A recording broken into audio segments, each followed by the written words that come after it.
It's Carl. Let's check out the comprehensive breakdown between Miami and Florida this week. College game day will be there. Should be a big time matchup.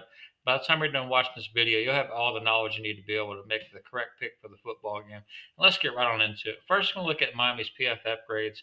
And overall, they're 80.8, 93.6, 91.9. If you're really not familiar with PFF, 60 is kind of replacement level, 70 is starter, 80 is above average, 90 is elite. So you see the blue color is really good. The green is good. You start seeing the yellows or the reds not so good. And Miami across the board they've been very solid, especially the last two games.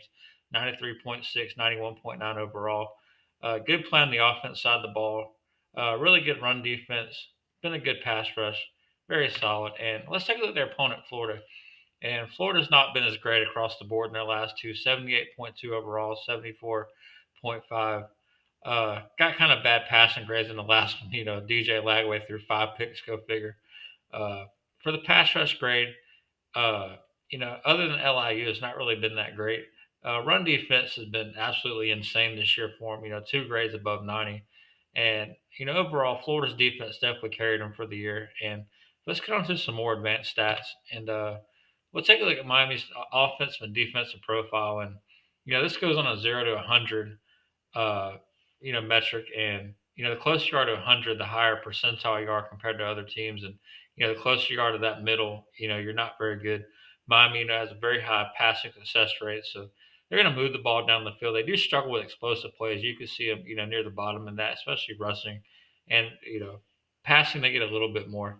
On Miami's defense side of the ball, they're really stingy, low passing success rate. They don't really allow very many explosive plays. So just very solid. Miami's has a good pass rush this year, and they've actually had a very solid schedule playing Notre Dame and South Florida, who surprisingly has been a little bit better than I think people thought in the preseason. And this some more Miami stats kind of shows what they like to do as a team, don't like to do as a team. And you can see Miami is more of a passing team. EPA per game is number 30th, success rate number 6 at 61.4. And if you don't understand what these metrics are, EPA per play and EPA per game is some measurement of, let's say, like if it's 3rd and 15 and you run a draw for 10 yards. In the stat sheet it's going to show up as a 10-yard run.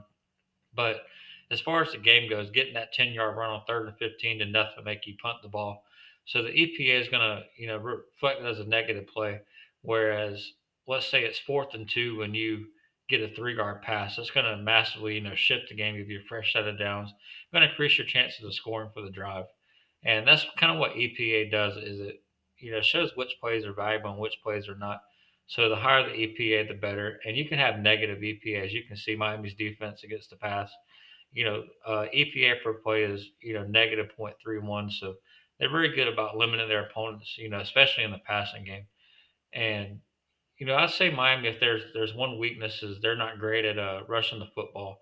They've been kind of average and maybe slightly below average. They got a good success rate with it, but, there's really nothing explosive coming out of it. So, that's kind of might get to where playing maybe the Gators' strength, which we'll get into later on. And these are some more, for Miami, the percentile ranks kind of by game. You can see they're, played a very good last game versus South Florida. If you watch my last video, I didn't think they would take South Florida lightly, especially after, the Gators lost. Thought they'd be, awake. And, here's against Bethune-Cookman and Notre Dame. You can, feel free to pause and look at some of these. And, it's kind of the percentile like I showed in the other one. And it's, instead of overall, this is, kind of by game, gives you an idea of where the team, can is weak and where it's strong. And as you can see, Miami's defense is, definitely been an elite level. Offense, if you're looking at the Notre Dame, this might be more accurate. I think Notre Dame compares more to, Florida than, you know, probably to South Florida, even though I know South Florida got the win. But, I think if you go by overall basis, Florida's going to compare more likely to Notre Dame, as opposed to, Bethune-Cookman or South Florida. So you can start looking at these stats. Might give you a little bit better idea of where to go. And that's going to bring us to, can the Gators pull the upset? And it's not been a great start to the season for Florida. Not what some people had them as dark horse college football playoff contenders, and they're going to have to rebound here versus Miami. This is almost a must win at this point in the schedule doesn't let up. They get Texas, the next game. Still got Florida State on the schedule, Georgia, Texas A&M. It's just not going to let up no time soon. So they're really going to have to, buckle up and try to get this win here. And let's look at the Gator stat profile. You can see that they're very good at about the only thing they're really good at on offense is you know opportunity yards. But line yards are not very good. Their stuff rate, their line gets pushed back. There's no explosive plays in the offense, and it's just not been good on that side of the ball. Turn it over 5 times, last week. And on the defense side of the ball, at least it gets better. They don't really allow explosive plays, and their rushing EPA per play, is very good. So they're good against the run. They might can be had against the pass a little bit. That'd be where their weakness would be, as you can see right here. Against the pass, they're 71st, 107th success rate, but fourth in success rate at stopping the run. So very good at run defense. Offense has been a cluster. You know what? And we'll look at DJ Lagway versus pressure. And when you seen his stats, I was a little shocked at this when I pulled it up. This is on PFF, by the way. Is I figured under pressure would be higher, and I thought he'd have a worse PFF grade, worse completion percentage. But this man has thrown 5 of his interceptions when he's in a clean pocket, which is absurd. You just don't see that. Most quarterbacks are struggling when they're under pressure.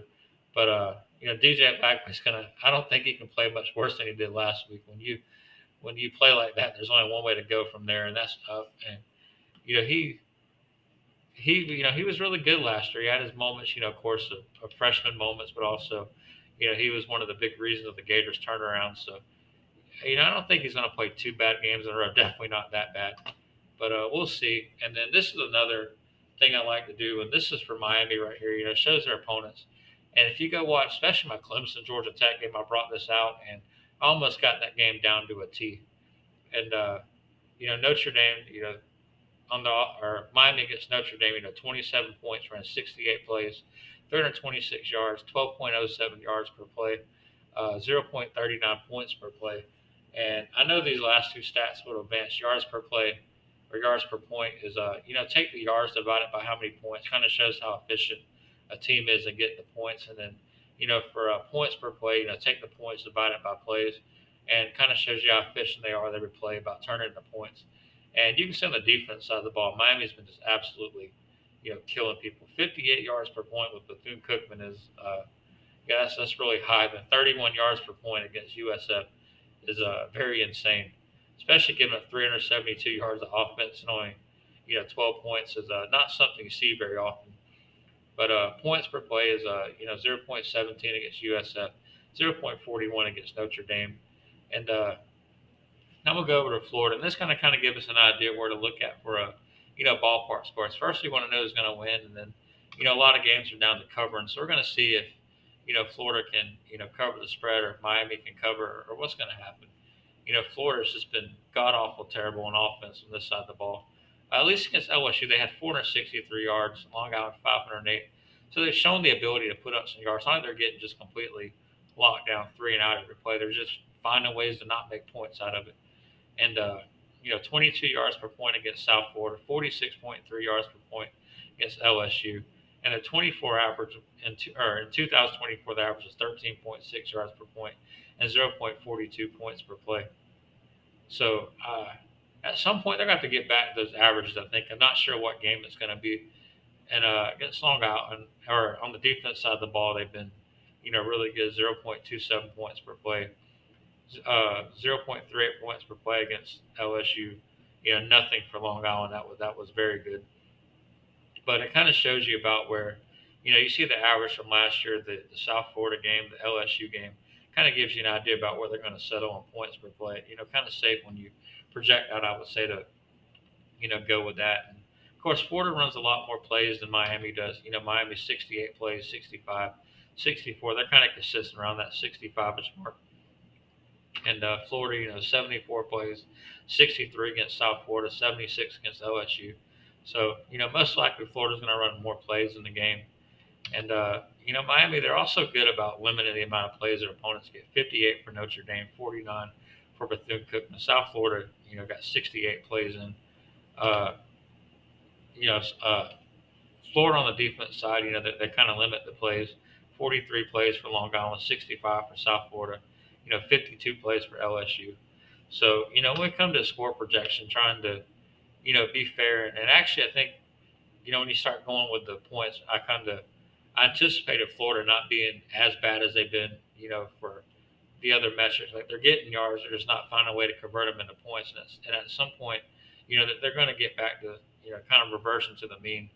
And, I didn't totally give them everything. I kind of, went just enough for there to be some improvement. So for Miami, I got 65 plays, most likely rough what they're going to run at, 0.35 points per play, came up 22.75 points. Let's say they get 350 yards of offense, on the Gators, which, doesn't sound crazy given that, Florida, 323 to LSU, 391 to South Florida, 122 to Long Island. I think Florida or Miami can certainly get in that 350-ish range, maybe even potentially push 400 on their best day. But, you know, those at 15 yards per point, I gave them 23 points. And then for Florida, 0.30 points per play, gave them 20.4 points. And then let's say they get 300 yards of offense, which I think is, very fair because once again, you go back to Long Island and LSU, getting yardage has not been the issue here. And I kind of went, with 16 yards per point, and that's being definitely a lot generous. But you look at South Florida game was 22 yards per point, so that wasn't too terrible far off from it. Long Island was by far 9.23, but that's a nobody. But I'm gonna assume they still struggle a little bit, but can kind of get back to the mean. So they gave me 18.75. And at this point, you can kind of see a score that's real close, and Miami's favored by more than a touchdown. So I say Florida's probably likely to cover. The value could be in the under for this is with Miami I gave them, let's say you had 23 points and Florida 20 points or 21, and that puts you about the lower 40s, 43, 44 points. Still got 8 points to play with. And, for Florida, I already kind of calculated some improvement whenever I did this. So, you're getting some already built in upside with Florida. And, that kind of leaves you a touchdown wiggle room in case Miami, they can get that 400 yards of offense. So I think if you're playing the game, you should probably be looking more at the under than probably the over, especially if you, buy out the under to like 55 and a half, 56 and a half. I think that'd be a pretty safe bet. But I say Miami looks kind of tough to win. I think it'd be a tough game. Florida's going to have to, play by far their best game of the season. But I say, my prediction is Florida's going to cover. Miami looks tough. But I hope y'all enjoyed the video and thank y'all for watching.